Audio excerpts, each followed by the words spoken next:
সেটা আমার বয় দিতে হবে। আস্তে আস্তে আমি এতক্ষণ কি কেউ কুমড়া করলাম কি করলাম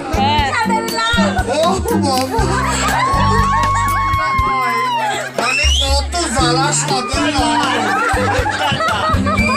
আচ্ছা ভাই ভালো সবাই আনন্দ করেন আর ভালো লাগে না করুণার গোষ্ঠীর কথা আগুন লাগে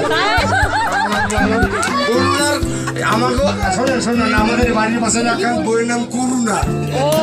এখন ওরে রাস্তাতে গেলেও করুণা বলতে বড় কোথায় গেলেন ভাই তোমার গায়ে তোমার নাম করুণা তোমার শরীরে করুণা আছে এখানে কেউ করুণা বলে আসে নাকি কোনো বৌদি ও করুণা বৌদি না না এখানে না না তোমার নাম করুণা তোমার নাম সত্যি করুণা।